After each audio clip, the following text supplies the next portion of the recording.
नमस्कार मित्रांनो, नक्षत्र ज्योतिष या आपल्या चॅनलमध्ये तुमच्या सर्वांचे मनपूर्वक स्वागत. मी आहे सौ कल्याणी कुलकर्णी, म्हणजेच तुमची ॲस्ट्रो दोस्त के. मित्रांनो, जून 2026 हा महिना कर्क लग्न राशीच्या व्यक्तींसाठी इतका मोठा परिवर्तन घडवून आणणारा ठरणार आहे की अनेकांना स्वतःच्या आयुष्यात होत असलेल्या बदलांवर विश्वास बसणार नाही.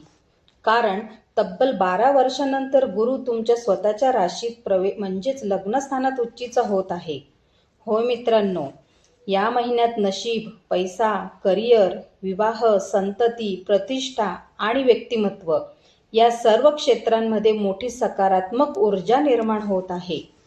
पण या सर्व शुभ घटनांमध्ये एक असा ग्रह आहे जो तुमच्याकडून मोठा खर्च करू शकतो आणि जर तुम्ही दुर्लक्ष केले तर आर्थिक नुकसान देखील होऊ शकते. तो ग्रह कोणता आहे, महिन्याच्या कोणत्या काळात सावध राहायचे आणि कोणत्या एका उपायामुळे गुरूची कृपा अनेक पटींनी वाढू शकते, हे सर्व आपण आजच्या व्हिडिओमध्ये जाणून घेणार आहोत. म्हणून व्हिडिओ शेवटपर्यंत नक्की पहा. जर तुम्ही पहिल्यांदाच आपल्या चॅनलवर आला असाल तर चॅनल सबस्क्राईब करा, बेल आयकॉन दाबा आणि व्हिडिओ आवडला तर लाईक करून तुमच्या मित्रपरिवारासोबत शेअर करायला विसरू नका. चला तर मग सुरुवात करूया. जून महिन्यातील सर्वात मोठी घटना. मित्रांनो, या महिन्यातील सर्वात महत्त्वाची ग्रहस्थिती म्हणजे गुरु ग्रहाचे कर्क राशीत झालेले संक्रमण आणि विशेष बाब म्हणजे गुरु येथे उच्चीचा होत आहे. कर्क लग्न राशीसाठी गुरु हा भाग्येश ग्रह आहे. जेव्हा भाग्येश स्वतः लग्नात येतो तेव्हा व्यक्तीच्या जीवनाचा संपूर्ण मार्गच बदलू लागतो. तुमचा आत्मविश्वास वाढेल, लोक तुम्हाला अधिक महत्त्व देतील, तुमच्या बोलण्याला वजन प्राप्त होईल, तुमच्या निर्णयांमध्ये परिपक्वता येईल. जे काम अनेक वर्षापासून अडकले होते ते अचानक पुढे सरकू लागेल.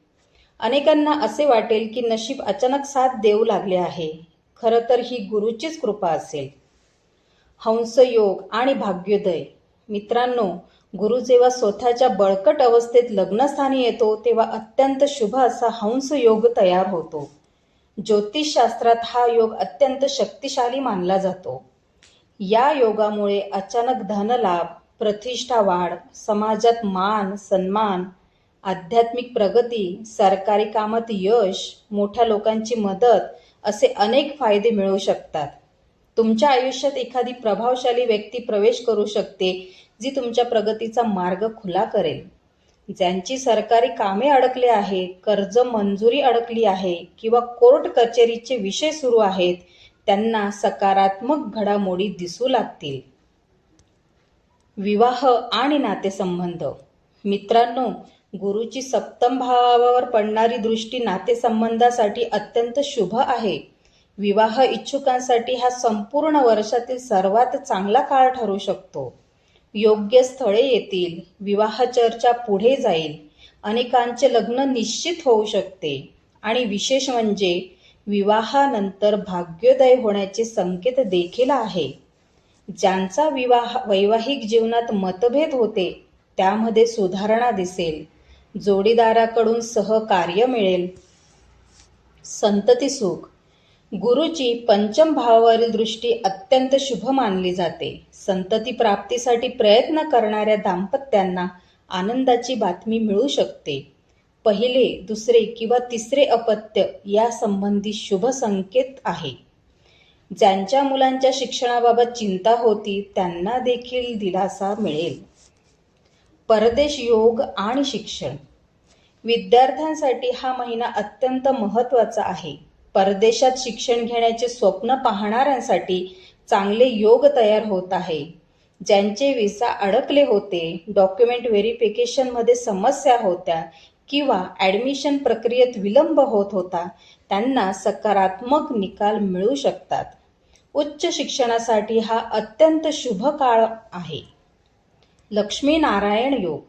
आता पाहूया या महिन्यातील आणखीन एक अत्यंत महत्त्वाचा योग. शुक्र ग्रह देखील तुमच्या लग्नात प्रवेश करणार आहे. गुरु आणि शुक्र यांचा संयोग लक्ष्मी नारायण योग निर्माण करत आहे. हा योग संपत्ती, ऐश्वर्य, आकर्षण आणि प्रतिष्ठा देणारा मानला जातो. तुमचे व्यक्तिमत्व खूप आकर्षक बनेल. लोक तुमच्याकडे आपोआप आकर्षित होतील. नवीन ओळखी वाढतील. मालमत्तेशी संबंधित व्यवहारातून फायदा मिळू शकतो. घर, फ्लॅट किंवा जमीन खरेदीची योग निर्माण होऊ शकतात. करिअर आणि नोकरी. मित्रांनो, मंगळ तुमच्या 11व्या भावात प्रवेश करत आहे. हा लाभ भाव आहे. यामुळे बढती, पगार वाढ, नवीन नोकरी, व्यवसाय वाढ, नेटवर्किंगमधून फायदा असे परिणाम दिसू शकतात. तुमच्या मेहनतीचे फळ आता मिळू लागेल. कार्यालयात तुमच्या कामाचे कौतुक होईल. वरिष्ठ अधिकारी तुमच्यावर खुश राहतील. व्यावसायिकांना जुन्या थकबाकीची वसुली होऊ शकते. बुधाचा प्रभाव.